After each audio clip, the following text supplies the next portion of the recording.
Sejam bem-vindos ao espaço Canto da Palavra. Agora teremos à mesa Memórias das Águas, com os autores Socorro Racioli, Suzane Lima Costa e Nancupé Tupinambá Fucaxó, com mediação de Marielson Carvalho. Convido agora a curadora Edma de Góes, que dará sequência à mesa, e a intérprete de Libras, Rosilene Santos.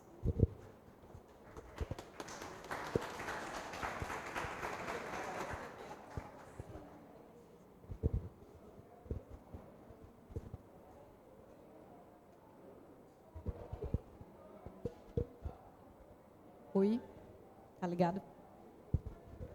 Oi, gente, boa tarde. Muito obrigada a todas as pessoas que estão presentes. Bom, eu vou...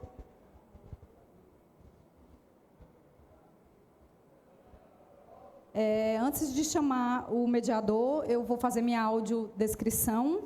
Eu sou uma mulher branca, tenho 1,53 m, tenho os cabelos cacheados, escuros. Estou vestindo um vestido branco comprido, sapatos pretos sem salto, uso óculos e uso batom vermelho. Bom, eu gostaria de chamar o mediador da mesa, que é o Marielson Carvalho, que é professor e pesquisador de literatura e cultura afro-brasileiras e africanas da Universidade do Estado da Bahia, além de fotógrafo e escritor. Muito obrigada, Marielson.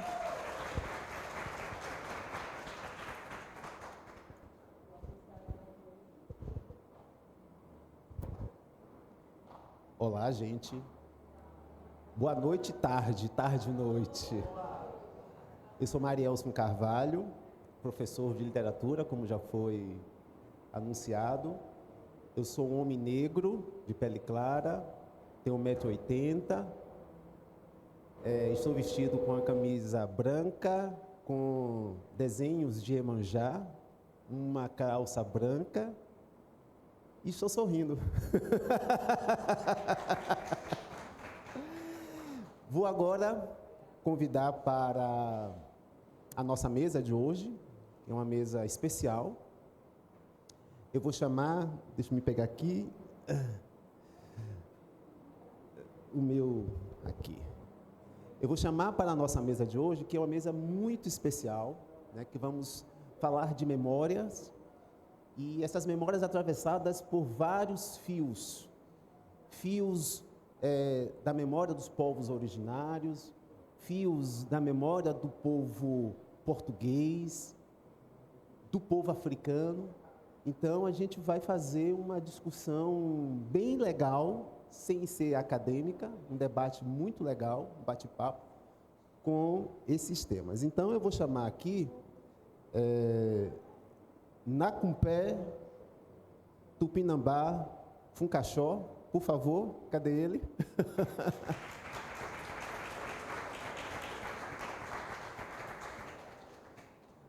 A nossa outra convidada é Suzane Lima.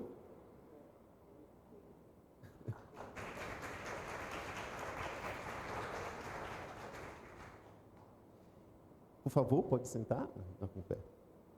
E a nossa outra convidada é Socorro Racioli.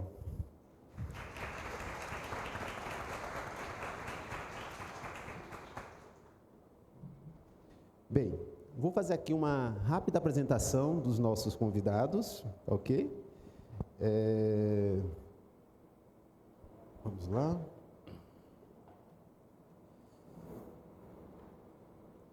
Sejam bem-vindos, nossos convidados aqui, né?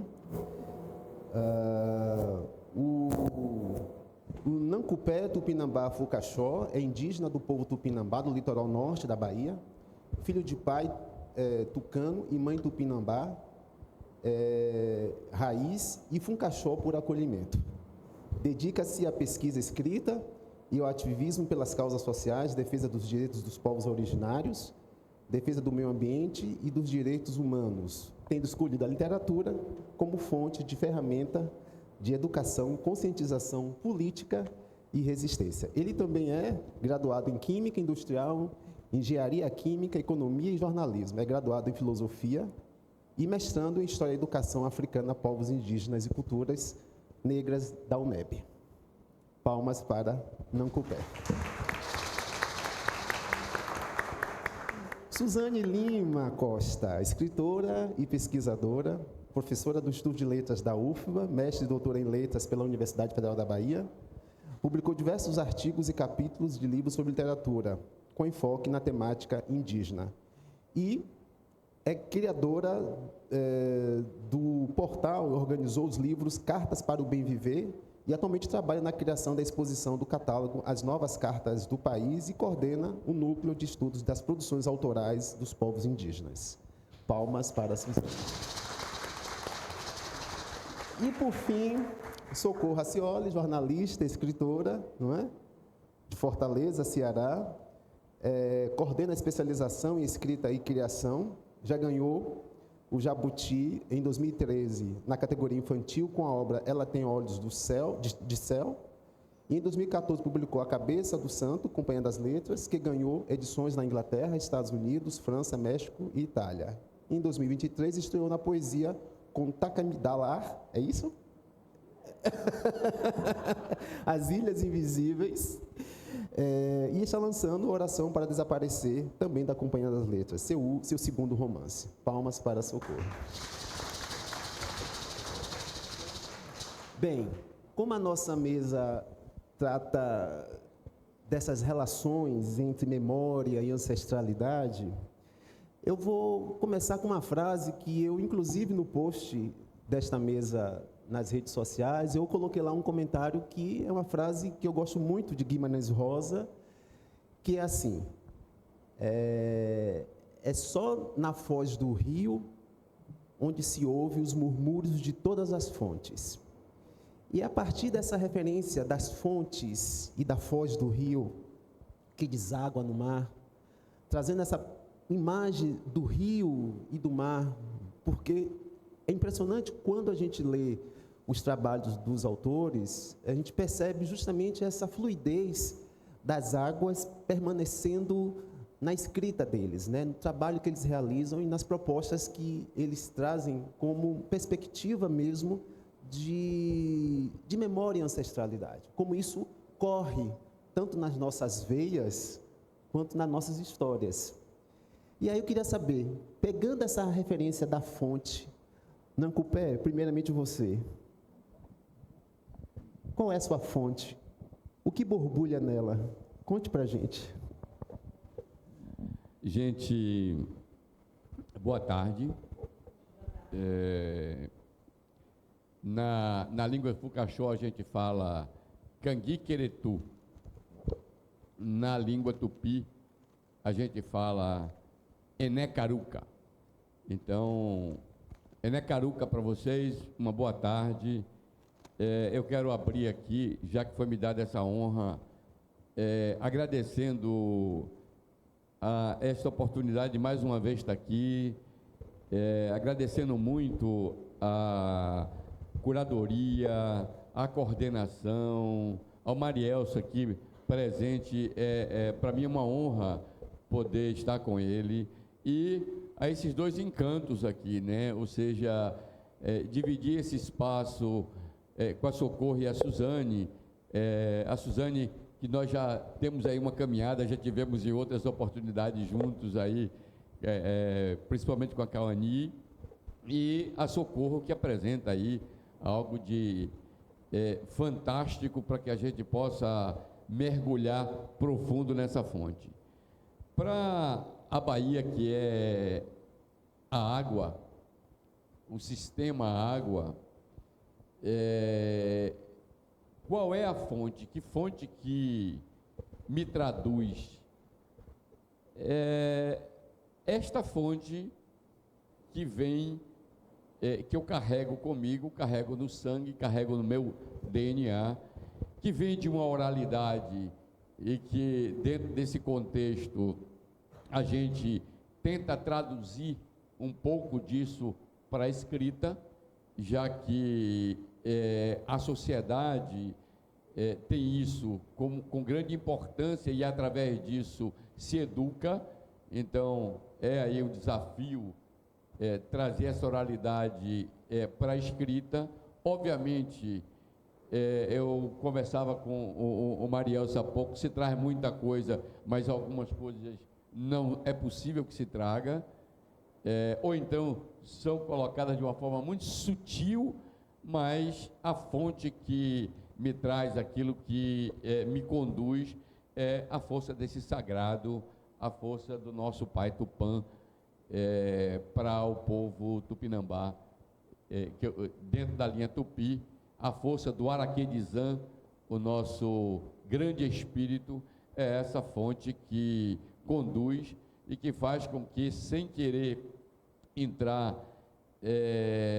no jargão popular, mas que a gente possa contribuir para efetivamente um mundo bem melhor, evitando e chamando atenção para a queda do céu, chamando a atenção de todos, que todos estejam muito alerta, porque está todo mundo dizendo. E em tudo isso, obviamente, que o futuro é ancestral. Obrigado. Suzane, qual é a fonte do seu trabalho? Boa noite já também, Sim. né? Tarde e noite, né? Estou vendo escuro aqui. Uma alegria também estar aqui com vocês. Também começo agradecendo imensamente. Muito bom estar aqui partilhando esse momento com você, meu querido. A gente está sempre, né, em várias situações juntos, não é a nossa primeira vez.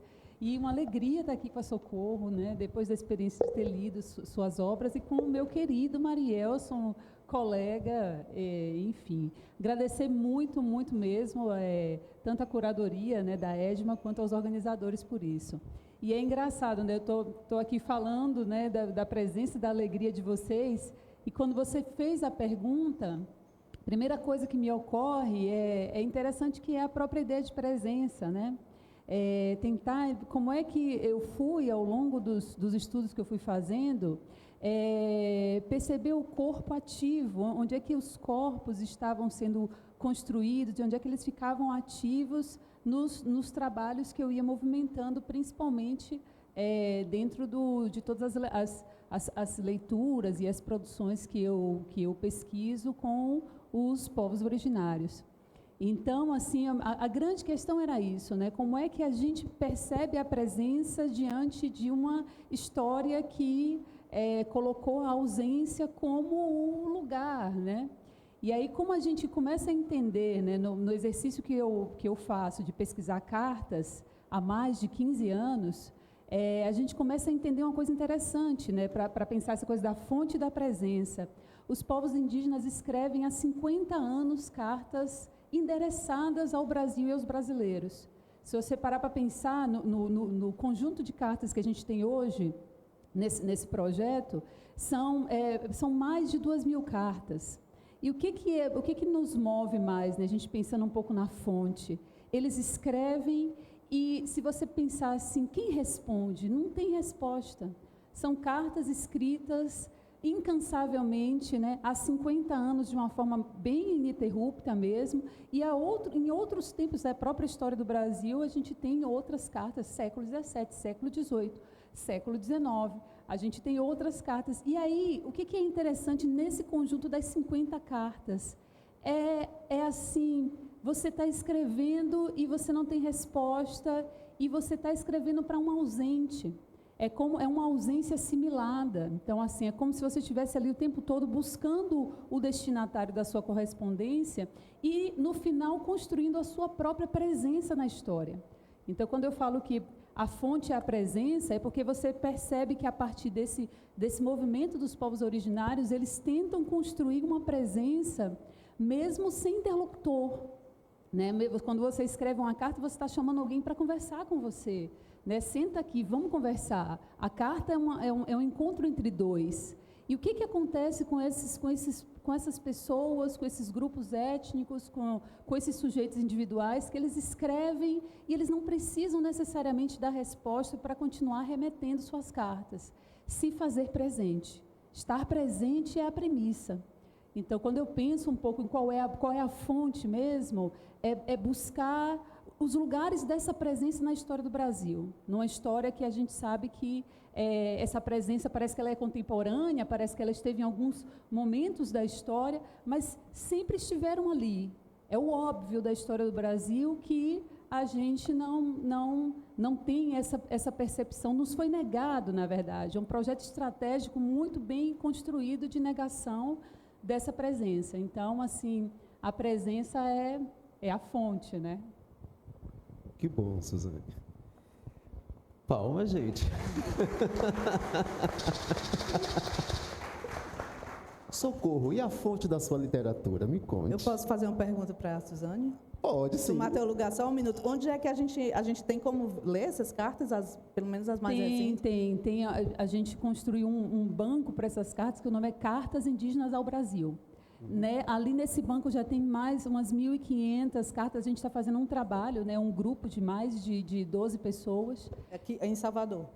Aqui na UFBA. Então, a gente tenta colocar lá o máximo de cartas, porque é um trabalho difícil de fazer, porque tem que transcrever, tem que colocar depois no site.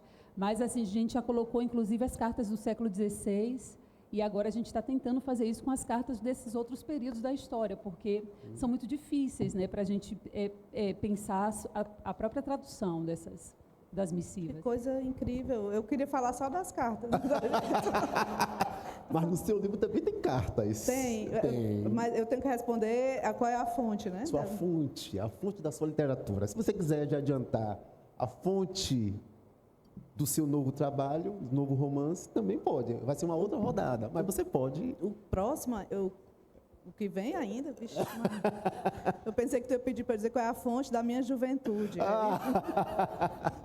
Era mais fácil. Bom, queria agradecer por estar aqui de novo. Eu gosto muito dessa festa.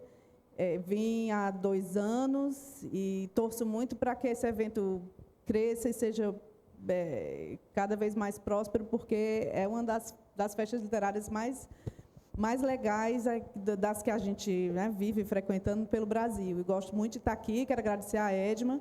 E a resposta da minha pergunta, inclusive, tem a ver com a forma como eu conheci a Edma, porque a gente foi colega de faculdade, eu sou jornalista. E a Edma também, e a Edma ainda teve experiência de redação, e eu não fui nunca para a redação, porque eu não conseguia, eu achava que eu não ia conseguir ficar tanto tempo presa ali num trabalho que me exigia falar só da realidade. O jornalista ético, o jornalista de verdade, ele deve escrever o que está acontecendo, o que existe, sem alterar os fatos, né? E foi assim que a gente aprende na faculdade. E eu não me contentava em olhar para o mundo e não tentar encontrar respostas nas coisas que não eram visíveis. Foi sempre o meu jeito de olhar o mundo, acho que por ser nordestina, criada por uma avó sertaneja e por viver num ambiente muito místico, de tentar entender o mundo pelo que não está visível, pelo que não é aparente, pelo que não é superficial. E aí a minha fonte do meu trabalho é a realidade, e quando essa realidade se impõe, aparece na minha frente com uma história que eu me sinto obrigada, impelida a contar, mesmo que eu tente desistir, eu não consigo. Então, são várias histórias, mas a Cabeça do Santo e Oração para Desaparecer, Oração para Desaparecer foi mais ainda, apareceu para mim aquela história da igreja, uma igreja que ficou 45 anos soterrada, e eu pesquisei inicialmente, desistia, tentava desistir, voltava, desistia, voltava, e essa vontade de escrever, de tentar encontrar explicação, ou de criar uma história, uma ficção, baseada nas coisas invisíveis, que passa pela fé, pela religiosidade popular, por várias coisas, é daí que vem minha força, é tentar trazer uma explicação, encontrar uma explicação invisível para as coisas visíveis. Ótimo. Obrigado.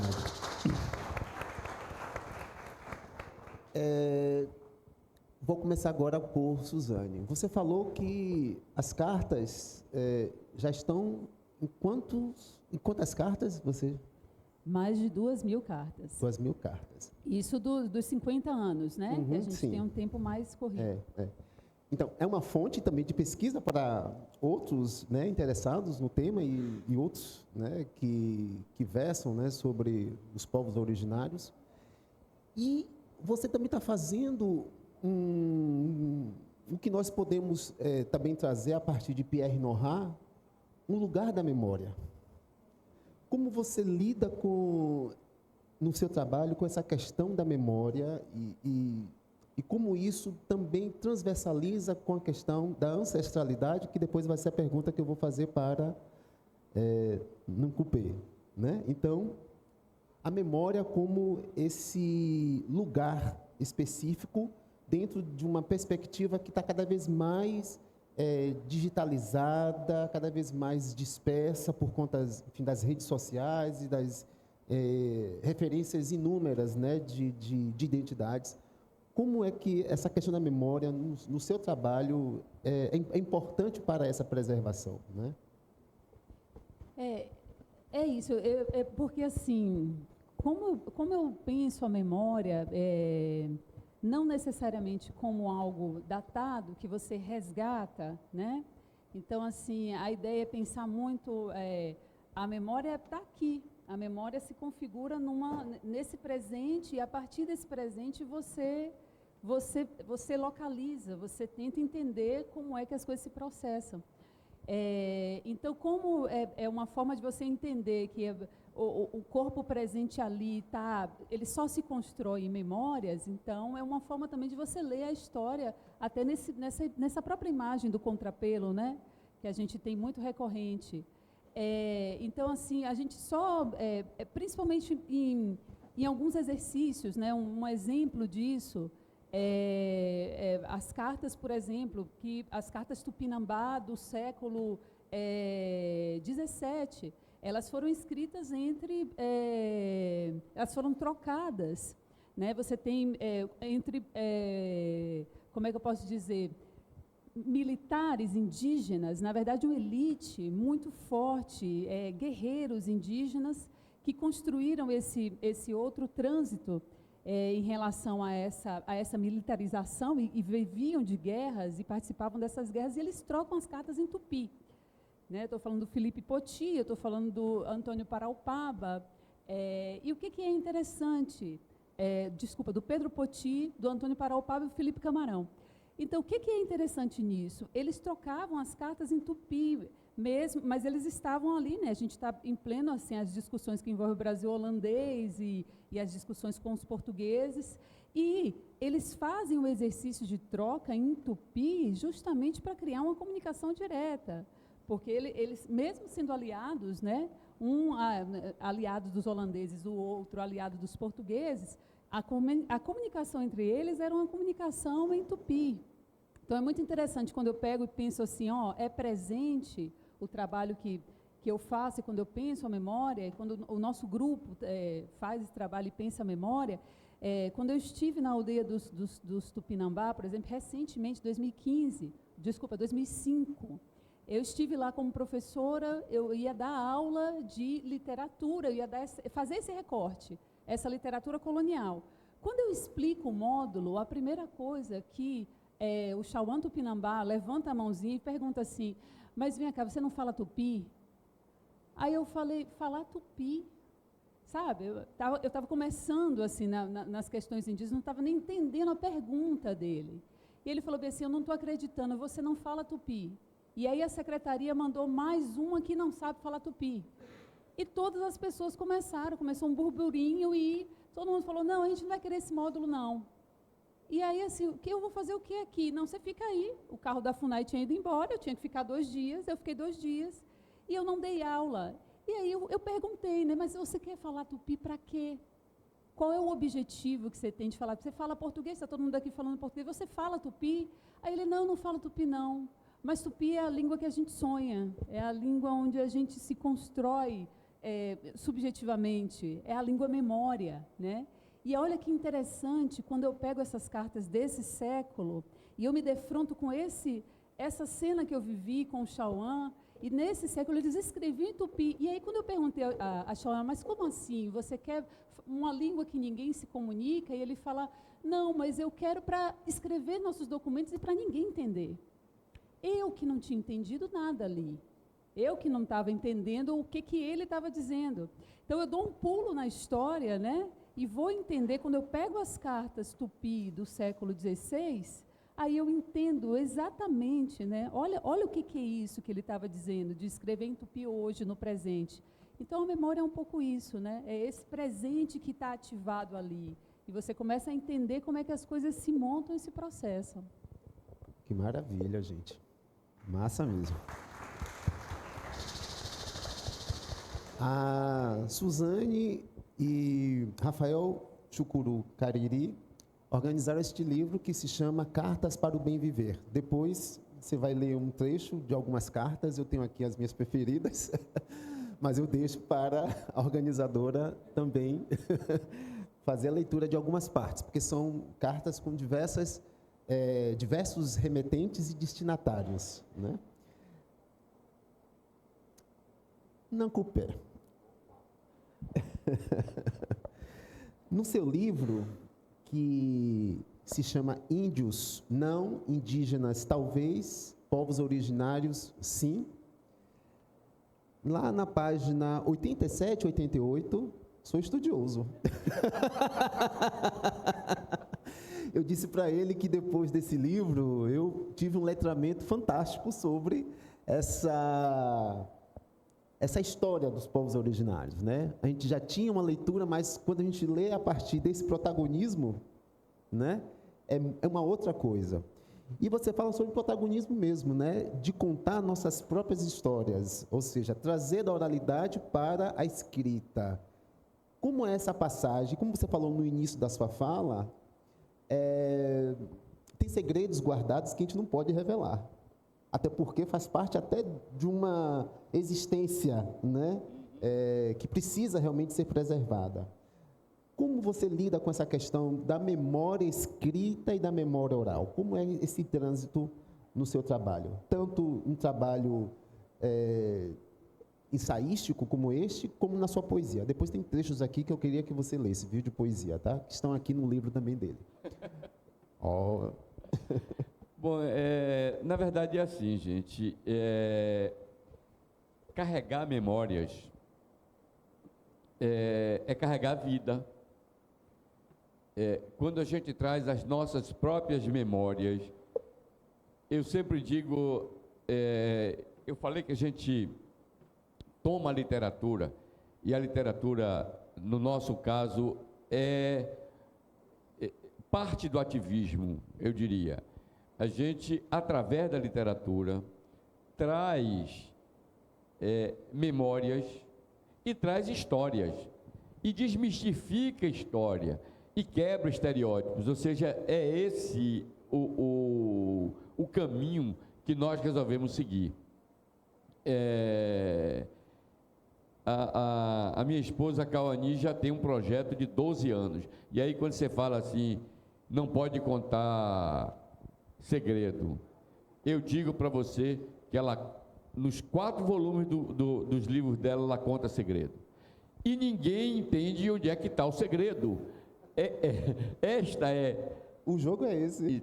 O dom é esse, né? Ela coloca em cada conto, de cada forma, tão sutil, e às vezes a gente que conhece e sabe do que está falando, se assusta de, menina, como é que você escreveu isso aqui?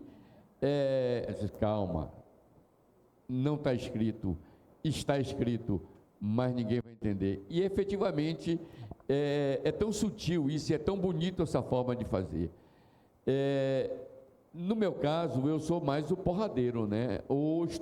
Da história, né? Aquele que vai lá e diz assim, não, isso é mentira, não foi desse jeito.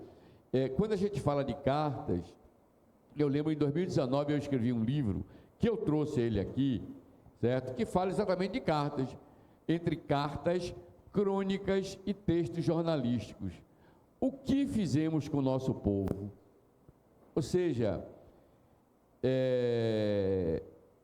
eu precisei mudar o título, porque não era o que fizemos, não, né? Uhum. Era uma porrada maior, assim, e aí de repente, não escreve isso não. Tá bom, então vamos colocar, né, o que fizemos com o nosso povo.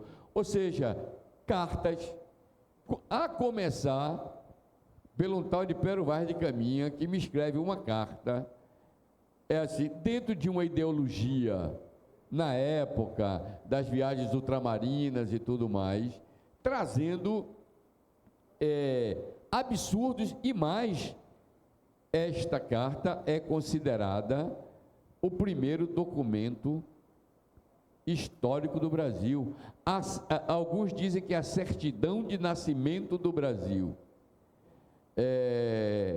O próximo livro vai falar exatamente sobre a carta de Pero Vaz de Caminha, porque é ela o meu tema de dissertação. Então, ele analisa isso. E aí você anda um pouco mais, você vê as cartas dos cronistas, como é que foi, como é que os jornais começaram a tratar, como é que a mídia começou a tratar essa história do nosso povo como índio. E aí, gente, Mariel, se me permita, eu vou ler o que você quiser, mas eu preciso de fazer uma leitura aqui. À vontade, o microfone é seu. Eu preciso trazer assim, ó. Índio, não. Eu não sou índio. Não nasci na Índia. Não sou índio, nem indiano. Não sou seguidor do hinduísmo.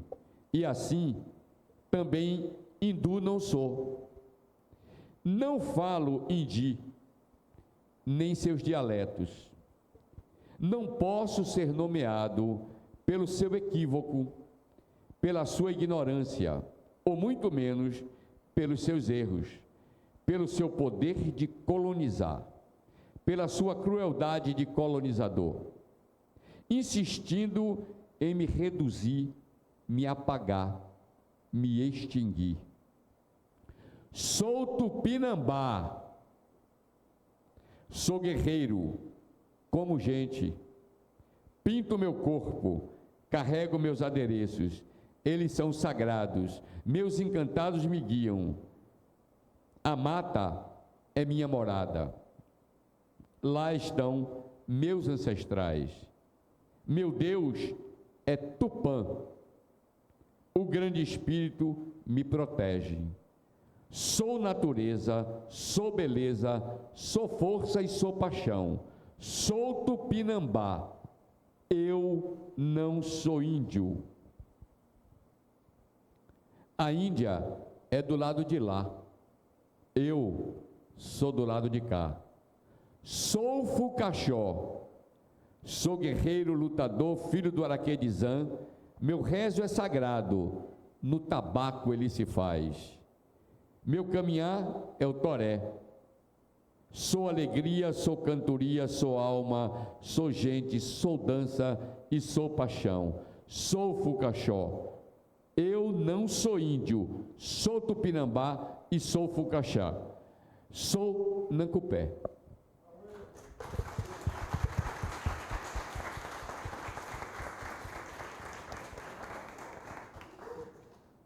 Socorro.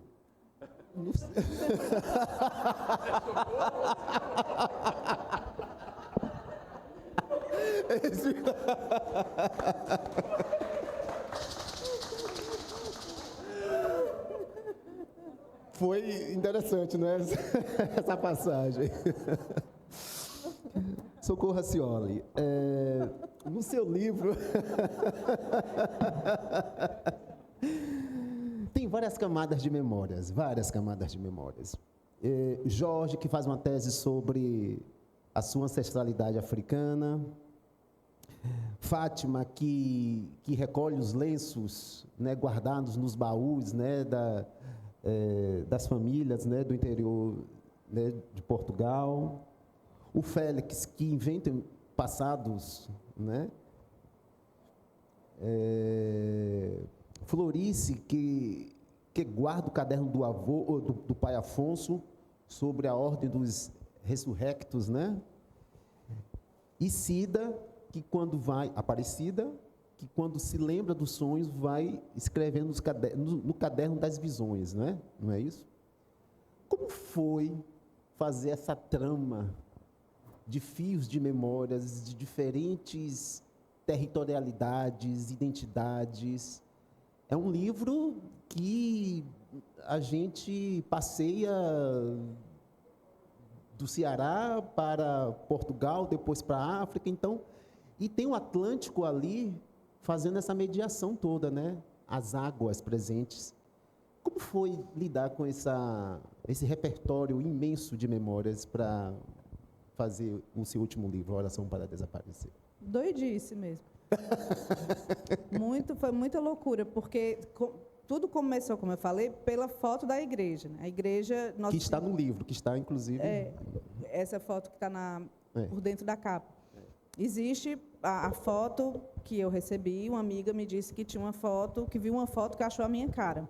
Em geral, as pessoas acham a minha cara coisas bastante estranhas, sempre. E aí, cachorro que assiste missa, gente que desenterra defunto para fazer... Sempre mandam para mim. A cabeça do santo, tudo. Mas aí essa era uma foto de uma igreja com areia, quase toda coberta de areia, que é essa foto antiga, do século XVIII, final do século XVIII. E eu fui pesquisar que igreja era essa. Então, é uma igreja de Nossa Senhora da Conceição de Almofala, numa praia chamada Almofala, no município de Itarema, no Ceará, que ficou coberta de areia por 45 anos. É uma região de ventos muito fortes, no segundo semestre do ano, principalmente, e a igreja ficou enterrada por 45 anos. E eu realmente achei que podia render uma boa história e fui tentar entender o que era a história da igreja e tudo. Então, comecei uma série de leituras sobre tudo que eu achava, o básico, colocar no Google e procurar. A primeira coisa que aconteceu é que, quando eu coloquei a Almofala no Google, eu descobri que tinham 7 almofalas em Portugal. E 6 almofalas em Portugal e essa almofala no Ceará. E a palavra é uma palavra do árabe, almohala, que é acampamento temporário, e é o mesmo nome. O que é comum também. Existem várias cidades que são topônimos do Brasil e Portugal, tem várias cidades com os mesmos nomes. E fui pesquisar, e fui ler artigos técnicos sobre o restauro da igreja, e não estava saindo dali nada. Não estava saindo dali nenhum fio que eu achasse que desse para eu puxar para um tipo de história que eu queria escrever. E, quando eu estava quase desistindo, eu, lendo um desses artigos técnicos aí dos engenheiros, que eu entendia assim, mais ou menos 10%, mas eu lia, porque era falando dos materiais da igreja e tal. Aí ele citava assim, porque, segundo Drummond, na igreja não sei o quê, e aí eu fui ver, tinha na referência uma crônica do Carlos Drummond de Andrade, que eu passei 3 dias para encontrar na hemeroteca digital da Biblioteca Nacional, que era uma crônica do Drummond, de 17 de novembro de 46. Ele trabalhava com processo de patrimônio, viu o processo dessa igreja, do restauro dessa igreja, e escreveu uma crônica que começava assim: eu peço aos poetas, aos sábios, aos artistas, aos pintores, prestem atenção na igrejinha de Almofala. E aí ele vai contar a versão que eu precisava conhecer, que era: essa igreja foi um falso pacto de paz entre os padres seculares que estavam na região lá de Itarema e os Tremembés, que são os donos da região, desde o Piauí até o Rio Grande do Norte. Toda a faixa litorânea é Tremembé. E é para ser, né? Não é mais totalmente, mas é para ser, é deles. E aí ele conta o seguinte, que eles encontraram uma santa no mar, vindo do mar, na areia, pintada de ouro, e meio-dia, era sol forte, não sei, não disse meio-dia exatamente, mas era sol forte, e ela parecia de ouro. Ela parecia uma chama de fogo, e eles chamaram de labareda. E eles passaram os Tremembés fizeram um cantinho para ela e chamavam de labareda, como um dos encantados. E aí esses padres seculares viram que era uma imagem de valor e pediram em troca, disseram: a gente constrói uma igreja, vocês podem dançar o torém, lá eles chamam torém, tem um M no final, nos Tremembés. Aqui na frente, adorar a labareda, e a igreja é um nosso pacto. E aí começaram, a igreja foi construída com dinheiro da coroa portuguesa, o material veio da Bahia, e os Tremembés pegavam as conchas e trituravam para que a igreja tivesse o espírito do mar. Isso tudo está na crônica do Drummond. E só que o pacto não foi cumprido, obviamente, houve um massacre de Tremembés muito, muito violento logo depois, e os Tremembés dizem que a igreja foi coberta pelos encantados, como vingança. E ela ficou coberta esse tempo todo. Então, ele conta que, no meio do processo, teve uma moça Tremembé chamada Joana Camelo, que quando o bispo do Ceará foi lá tentar tirar as imagens para levar, ela tirou um tamanco e jogou na cabeça do padre Antônio Tomás, que era o bispo, sangrou a cabeça do padre. E aí pronto, agora eu tenho uma personagem, agora eu entendi a história, agora eu entendi essa igreja, agora eu entendi o que aconteceu. E aí veio a grande... O que foi, minha filha?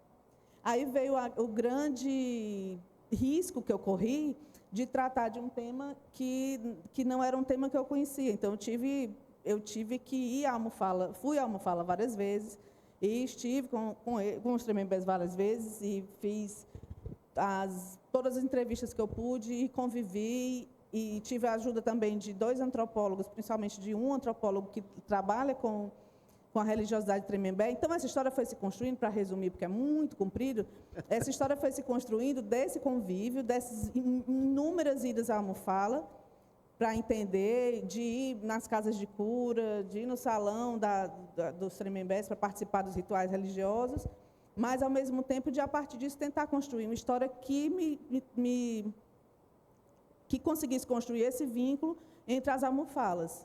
A Almofala de Portugal e a Almofala lá do Ceará. Então, foram muitos detalhes, né, muitas camadas. Por exemplo, o Félix Ventura é um personagem que é do Água Lusa, que ele me emprestou porque eu queria que essa personagem tivesse alguém para fazer uma interlocução sobre a falta de memória dela, mas eu não queria que fosse um médico, nem que fosse uma coisa mais comum. Então, o Félix foi perfeito para isso. Foram muitos, a partir dessa crônica do Drummond, foram muitas etapas, muitos processos, muita pesquisa, muitas versões do livro. E o melhor foi poder ir tantas vezes à Almofala e viver o que eu vivi ali com eles. Se eu ficar contando tudo... Ótimo. Porque eu perguntei justamente sobre essa trama de memórias que você tece, né? Por exemplo, o Jorge, africano, Moçambique, né? As mulheres que guardavam os lenços. Então, essa trama de memórias representa justamente esta tentativa ficcional, né? De mostrar o quanto que essa fluidez, né, das histórias atravessam os séculos e você, como ficcionista, consegue, né, arrematar tudo isso em uma história, né? Assim, tem uma coisa importante sobre isso. Eu entrevistei muitos idosos, tanto Tremembés quanto portugueses, e eu entrevistei muitos idosos. E como foram 7 anos escrevendo o livro, algumas pessoas faleceram no meio do caminho. E um dia eu me toquei, porque eu estava indo, perto de Almofala, tem uma aldeia que é Tatajuba. E tem uma senhora lá, que é Tremembé, a Doralice, que ela vive, ela ganha a vida porque ela tem uma barraquinha. Tatajuba está toda coberta de areia, toda, está toda debaixo da areia. A gente anda em cima dos telhados. E ela ganha a vida vendendo refrigerante, água de coco, e para as pessoas que querem ouvir a história de Tatajuba. O trabalho dela é contar como foi que Tatajuba foi enterrada. Ela tem um texto decorado. Se você fizer uma pergunta, ela fica com raiva. Ela diz, agora eu vou ter que voltar do começo. Aí ela começa. Eu acordei, a gente acordava de manhã, um dia eu acordei, meu lençol estava cheio de areia. A areia estava estralando nos dentes. Aí se você, mas a areia... Oh, gente... Eu acordei, aí ela fica, se você interromper, ela vai voltar todas as vezes. E eu fiquei pensando, quando eu saí da entrevista com ela, eu fiquei pensando, não, a dona Maria do Carmo faleceu, a dona Elita, Pajé Tremembé, faleceu, as coisas que ela me disse, inclusive ela que me falou da oração para desaparecer. Então, eu não tenho mais como falar com ela. Então, tem muito registro no livro de vozes de idosos, de pessoas que eu fui entrevistando, que já não falam mais, e que eu consegui dar o máximo de fidelidade que eu pude. Então, a história é montada também com muitas peças reais. Claro que tem ficção, muita ficção, né? A pessoa desaparece, um buraco aparece em Portugal. Me perguntaram uma vez, o seu livro tem algo de autoficção? Eu disse, não, eu nunca desapareci num buraco para aparecer no outro, isso nunca me aconteceu. Não tem nada de autoficção, mas tem histórias reais dessas pessoas que eu entrevistei, muitas. Sim. Ah, que legal. Olha, gente, palmas. Lembrando que os autores vão autografar no final ali na LDM, tá bom? E quem quiser fazer perguntas, eu acho que já chegaram aqui, já chegou uma, né? Falar com Sara e Clara, que estão aí, tá bom? Para vocês fazerem as perguntinhas. Bem, aqui já tem uma, mas eu vou fazer depois, tá bom? Vamos para uma terceira rodada, que eu queria perguntar a Nancupé. Professor de História, onde é que entra aí o limite, se é que existe esse limite, entre o historiador, né, o estudioso, e a sua ancestralidade a partir da sua experiência como narrador também, como poeta? Como é que você lida com esses dois lados, do literário e da história, né, como registro documental? Difícil, né? É sempre um desafio. A história é uma ciência. Uhum. Todo esse conjunto de memórias é muito ancestral. E aí, quando a gente tem o desafio de entender uma história, e acreditem, muitas histórias mal contadas, é efetivamente um grande desafio você dizer, peraí, eu preciso de recontar. Eu termino sendo recorrente nessa linha de dizer que o ativismo é esse, mas é de reescrever uma história que está muito mal contada. Na verdade, esse país, digamos, a gente chama de Brasil, todo esse continente que a gente chama de americano, se a gente parar para entender o seguinte, um continente de Abiyala, que vem desde a Groenlândia até a América do Sul e de repente vira América, e vira América porque alguém chegou em algum lugar e disse que estava nas Índias, e aí um outro chega e diz, não, aqui não é as Índias, é um novo continente, e esse cara se chamava Américo Vespúcio, e aí ganha como homenagem o nome do continente, vira América. Então, que América é essa que para a gente é Abiyala? E aí chega-se e chama-se de Brasil aquilo que para o povo tupi é Pindorama, ou seja, e aí se fala em cultura indígena. Gente, eu vivo batendo nisso. Não existe cultura indígena. Não existe. A minha cultura é tupinambá. Hoje, são aí mais de 300 povos vivendo, e que cada uma tem uma cultura diversa, completamente diferente. Eu brigo em casa todo dia pela forma que eu pico fumo, porque eu sou casado com uma mulher de de um outro povo que pica diferente, e diz assim, ei, mas não está errado. Eu digo, não está errado não, é assim que eu faço e acabou, aprendi com a vovó. Então, é assim, respeitar essa cultura, sabe, essa coisa, e contar a história, porque vem uma história atrás da outra, e a história que contam é a história de índio, é a história de um povo que é selvagem, letrado, inculto, promíscuo, que não se conhece, línguas que foram praticamente destruídas, e que hoje a gente faz um trabalho incrível de retomar essas línguas, e é importante para a gente escrever na nossa língua, falar na nossa língua. Então, quando a gente inicia um processo de retomada de um povo, a primeira coisa que a gente busca é trazer a língua de volta, poder exercitar essa língua, o desejo de falar isso, e aí, de certa forma, no meio desse contexto, existe uma obrigação de falar. Quando poxa, eu fiz jornalismo, eu escrevo, e a principal língua do país é português, então eu tenho que falar um português elegante, que honestamente eu não gosto de falar, mas eu preciso falar. Aí chega um parente meu aqui, que vem um ticuna ou um próprio tupinambá, e chega aqui e fala, mas nós foi, e nós veio ontem, e aí o pessoal fala assim, putz, o cara não sabe falar. Vocês não sabem, não imaginam a força que ele está fazendo para se comunicar nesta língua. Não imaginam como é difícil para ele falar.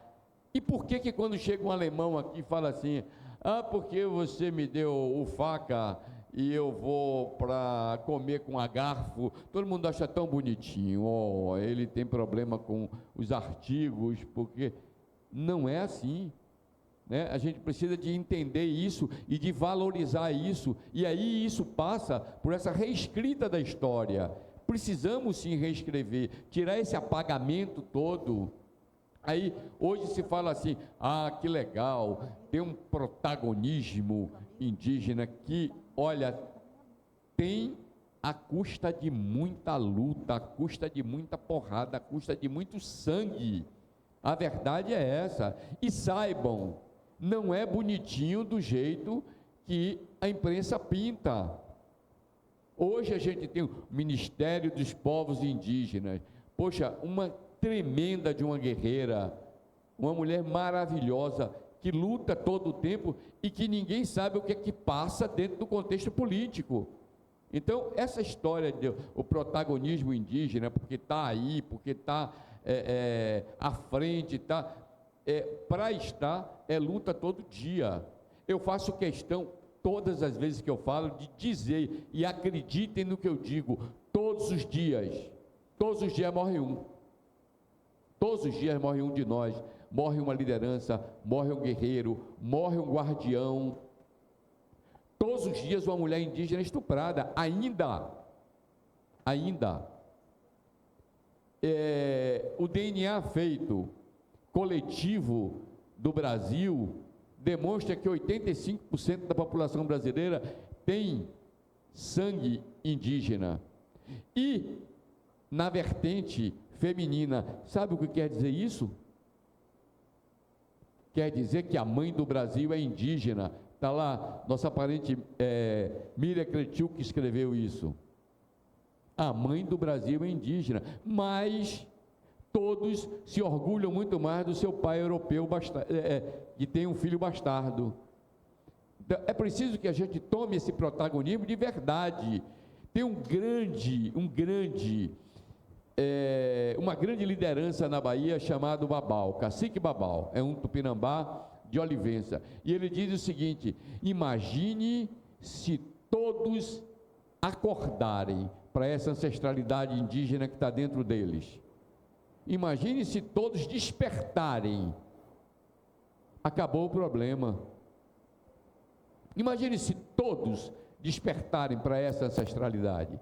Imagine se todos despertarem para toda essa história apagada, escondida.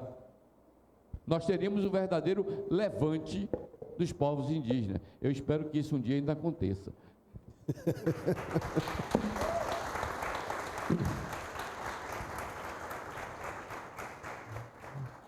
Suzane, no seu livro com Rafael, Cartas para o Bem Viver, você traz essa filosofia, posso dizer assim, filosofia do bem viver, né, como uma referência fundamental, né, do seu trabalho e também, obviamente, né, de uma nova existência que a gente intenta, né, e tenta, né, ter, né, nesse meio caótico que nós estamos vivendo, né, com crises climáticas e, enfim, catástrofes todas.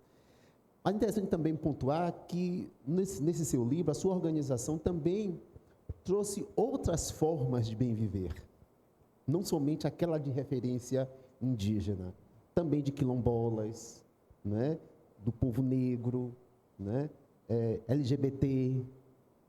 Fale como foi a curadoria, né, desse seu livro com Rafael. É interessante porque esse livro, né, a própria ideia, né, o pensamento do bem viver, ele está expresso nessas cartas que eu falei para vocês, nessas mais de 2.000 cartas. É difícil, duas coisas são expressas muito fortemente nas cartas. Uma são os modos não naturais de morrer sendo indígenas no Brasil. E a outra é justamente o bem viver, sabe? Nesse paradoxo que a maioria das cartas se constituem. Então, assim, não é algo que vem dos Guarani, e assim, e é um livro coletivo, né? Porque quando as pessoas falam seu livro, me dá um certo incômodo, porque não é. A gente idealizou um movimento porque todas as pessoas, são 50 pessoas, né? Todas as pessoas que foram convidadas, que estão aí, né? Aqui, eu estou apontando para lá. As pessoas que estão aqui, elas foram convidadas exatamente isso que você falou, né? Não são só os povos originários que estão aqui, mas a gente tem outros sujeitos sociais, professores, estudantes, donas de casa, a gente tem outros movimentos também que se constituem a partir dessa ideia, né? O que seria para essas pessoas uma vida coletiva possível, a utopia de uma vida coletiva, porque se a gente não tem nem a utopia para a gente estar no coletivo, né, como é que a gente se movimenta? Né? Então, é um pouco isso, como é que você entende esse sonho, essa ideia de uma presença ali, uma constituição disso na nossa vida diária, para a gente viver, projetar uma vida, como diz os Guarani, eu quero uma vida sem mal, né? Então, e é bonito, é um querer bonito, assim, eu quero uma vida bonita, uma vida onde a beleza seja um movimento, um ethos, que tenha um lugar. E se não tiver, se a minha vida não for constituída a partir de um bem-estar coletivo, com o mínimo dessa dignidade, eu não preciso. Para quê uma partilha? Então, a gente pegou essa lógica e a gente fez essa pergunta: o que seria para você, né, essa vida partilhada? Para quem você escreveria uma carta falando sobre a sua vontade de um bem-viver coletivo? E a gente pede para que... Aí a gente lançou mais ou menos uns 150... A gente enviou 150 cartas. Na nossa carta, a minha e a do Rafael Chucuru Cariri, a gente envia essas cartas para 150 interlocutores, cada um dentro de uma perspectiva, e a nossa pergunta era exatamente essa: com quem você conversaria, né, a partir nesse formato carta, para dizer do bem viver a partir do seu lugar, né, o seu lugar de vida, na sua história diária, no que você movimenta, nas suas potencialidades, nas suas dores, como é que você e para quem você escreveria uma carta. E aí, assim, uma coisa que veio muito é por que a carta, né? Primeiro, pelo próprio exercício dos indígenas. É muito interessante que, mesmo que eles não tenham interlocutores, eles continuam escrevendo. E o modo como essas escritas são feitas também, né? Então, assim, é uma escrita que ela é feita, muitas delas coletivamente. Eu já participei de rodas de autorias de cartas. Então, é uma escrita coletiva. Eles escolhem, às vezes, uma única pessoa para fazer a transcrição das ideias de todos. Só que, assim, a carta ela emerge num pós-luta, sabe, tipo no exercício de pós-tudo. Olha, eu já botei meu corpo num enfrentamento radical para a retomada de terras, eu já fui em Brasília, eu já fiz todo um movimento possível para validar a minha própria existência política nesta terra. Quando eles terminam tudo isso, é que surge o exercício da carta. Então, é muito interessante como a carta ela vira um depois, assim, depois de uma luta. Então, a gente estava vivendo um contexto da pandemia aqui. Então, entendendo que depois desse contexto, diante desse contexto, vivendo esse contexto, para quem você escreveria uma carta, né, com quem você conversaria sobre a boa vida que você quer ter, como é que ela é, como ela seria. E se você ainda é capaz de produzir utopias mínimas. E aí a gente enviou para 150 pessoas, e é muito lindo assim, porque a gente teve essas respostas, as 50 respostas, e o não das pessoas daria um outro livro de cartas, porque o não já era cartas, e elas explicavam por que não, o que elas estavam vivendo naquele momento. A muitas delas eu pedi: deixa eu colocar assim, é isso aí. e assim as pessoas não estavam no momento também tão bom assim para publicar as cartas quando elas mandavam um não, mas o não foi tão político o não das pessoas quanto esse sim aqui. Então é um livro de 50 autores, todas as pessoas abriram mão dos direitos autorais para a PIB e para outras organizações também indígenas. Então toda a venda do livro, percentualmente ela vai para a PIB, então ela vai para associações indígenas. E é interessante como a gente recebeu muitas respostas positivas, né? E é muito emocionante, assim, algumas cartas, o modo como elas foram, como elas chegaram, é uma coisa muito emocionante. Cada um tem uma história aqui. Eu também levaria muito tempo para dizer, né? Mas é isso, não é o meu livro do Rafael, é uma idealização que virou uma obra coletiva. E as pessoas já me perguntaram uma vez, foi difícil? Olha que coisa impressionante. 50 pessoas, lidar com 50 pessoas, mandando, voltando, dizendo eu quero consertar uma coisa, não foi difícil de fazer. Foi extremamente prazeroso fazer e estar nessa dialogia com Sônia Guajajara, com Ailton Krenak, com o Nego Bispo, né, com o Tim Ingold, que é um antropólogo escocês, é fundamental para alguns estudos que a gente faz. E com tantas outras pessoas, né? Com Cristina Araripe, que está ali em cima, e com tantos e tantos outros autores que desejaram escrever suas cartas. Então, foi esse o processo. Que maravilha.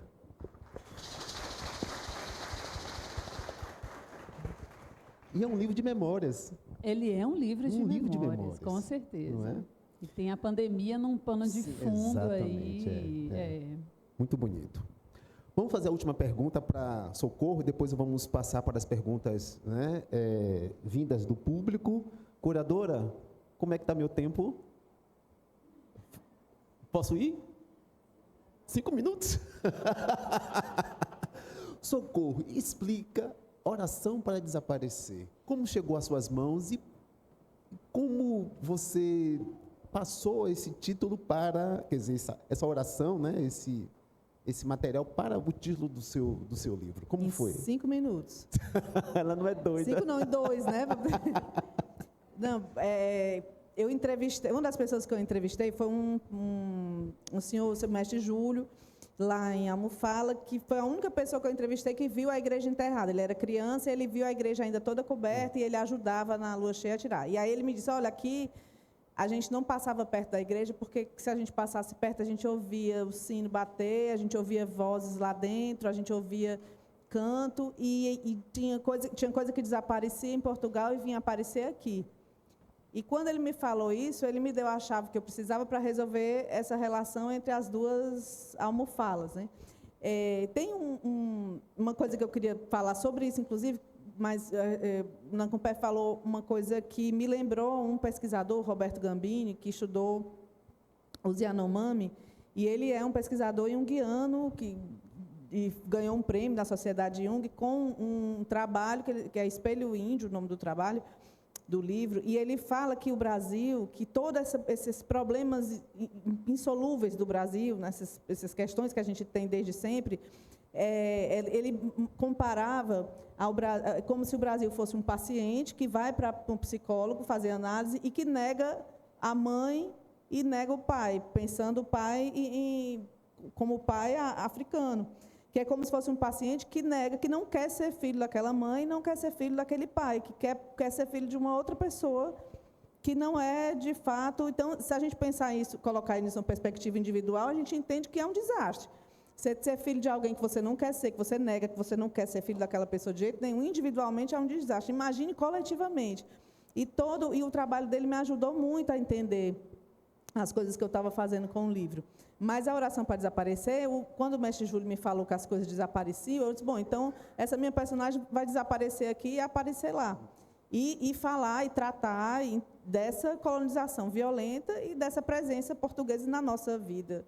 Porque é a história que nos coube e colocar isso em perspectiva. E aí eu cheguei para o Ronaldo Queiroz, que era o antropólogo que me ajudava, que entendia muito os Tremembés, eu disse, Ronaldo, eu estou com um negócio. O mestre Júlio me deu a chave. Ele disse que as coisas desaparecem aqui, aparecem lá, mas como é que eu vou colocar isso? Como é que eu vou fazer? Literariamente, esse túnel do tempo aí, essa coisa. Aí o Ronaldo, muito tranquilo, mas socorro, muito simples. Os Tremembés têm uma oração para desaparecer.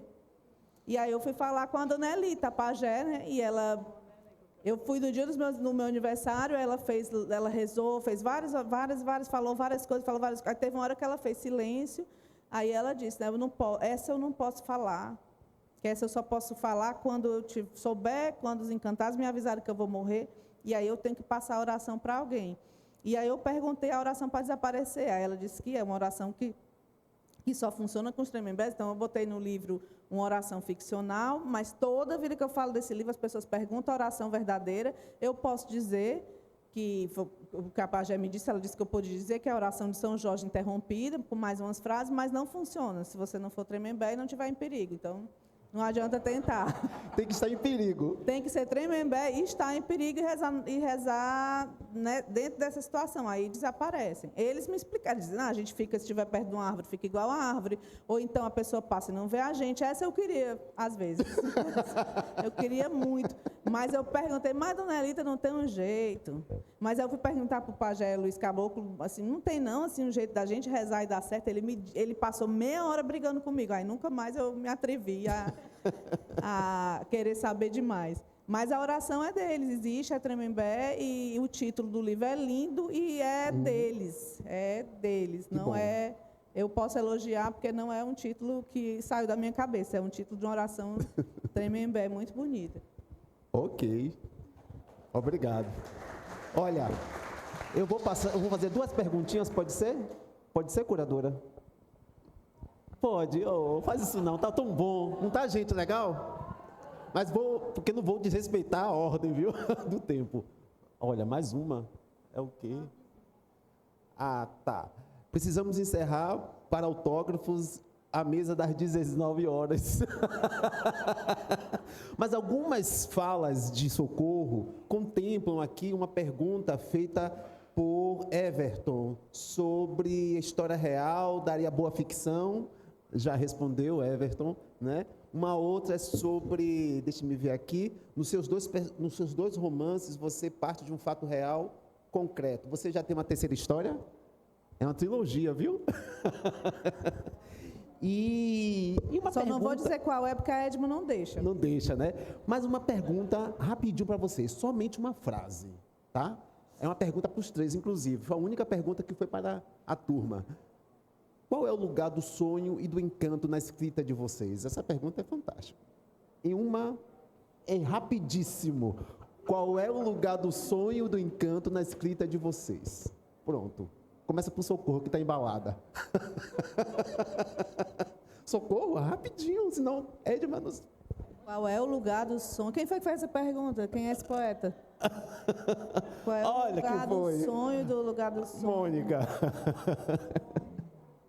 Eu sei, o lugar do sonho e do encanto é quando os livros são lidos. É o que eu escuto das pessoas que leram o livro. Esse, para mim, é o motivo de existir, justifica tudo que eu fiz, todo o trabalho, toda a pesquisa, são os leitores. É o que eu escuto dos leitores. Suzana. Não tem como. O lugar do sonho, do encantamento é a leitura. É você saber que tudo isso que a gente está movendo está chegando e, assim, fundamentalmente no nosso trabalho, que é um trabalho de pesquisa, o sonho é a escola. É o sonho, é a escola, é essa história ser desmontada, essa literatura ser pensada dentro de uma outra perspectiva. Então, o sonho é ser lido principalmente ali na escola pública. Não culpe. Bom, gente, é assim, é óbvio que sim, mas mais que isso é assim, enquanto Tupinambá e honrando essas raízes, eu diria que nós continuamos buscando a terra sem males. Ou seja, o povo Tupinambá é o povo que busca a terra sem males, que é a terra do bem viver. E esse tão falado mundo bem melhor, é esse futuro ancestral, poder dividir isso e caminhar junto dentro dessa busca para a Terra Sem Males. Obrigado, gente. Muito obrigado pela presença de vocês. Socorro, Suzane, Nancupé, muito obrigado pela parceria de hoje. Muito obrigado, Edma, pelo convite. Oi? Sim, eles agora vão para a mesa de autógrafos aqui do lado, tá bom? Daqui a pouco, 19 horas, tem mais uma mesa. Obrigado, até mais. Tchauzão. Muito obrigado. Foi ótimo, foi bom.